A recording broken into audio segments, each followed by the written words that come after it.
கிழக்கு சட்டமன்ற தொகுதிக்கான இடைத்தேர்தல் வாக்குப்பதிவு தற்போது தொடங்கியுள்ளது.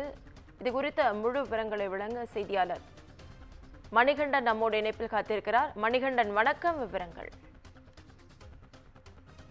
ஈரோடு கிழக்கு தொகுதி இடைத்தேர்தலுக்கான வாக்குப்பதிவு தற்போது காலை 7 மணிக்கு துவங்கியுள்ளது.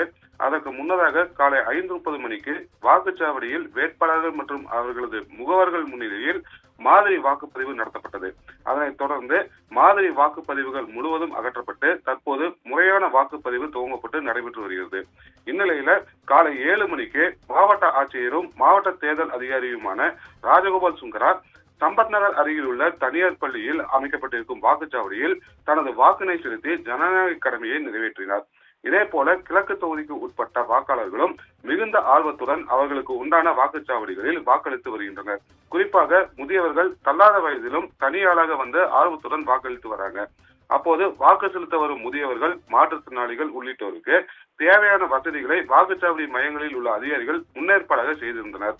ஈரோடு கிழக்கு தொகுதியில் உள்ள 9 பதட்டமான வாக்குச்சாவடிகள் உட்பட 237 வாக்குச்சாவடிகளில் 1194 அலுவலர்கள் பணியாற்றி வருவதோடு துணை ராணுவம், பட்டாலியன் போலீசார், ஆயுதப்படை போலீசார், சட்டம் ஒழுங்கு போலீசார் என மொத்தம் 2678 பேர் பாதுகாப்பு பணியிலும் ஈடுபட்டு வராங்க.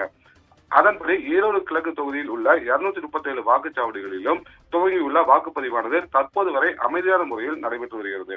மாலை 6 மணி வரை நடைபெற்று வரும் இந்த வாக்குப்பதிவானது வாக்காளர்கள் வாக்களிக்க வரும் வாக்காளர்கள் பூத் ஸ்லிப் அல்லது வாக்காளர் அடையாள அட்டை இல்லையெனில் அதற்கு மாறாக Aadhaar card, PAN card, driving licence என தேர்தல் ஆணையத்தால் அங்கீகரிக்கப்பட்ட 12 வகை ஆவணங்களில் ஏதேனும் ஒன்றை பயன்படுத்தி வாக்களிக்கலாம் எனவும் தெரிவிக்கப்பட்டுள்ளது. நவீனா,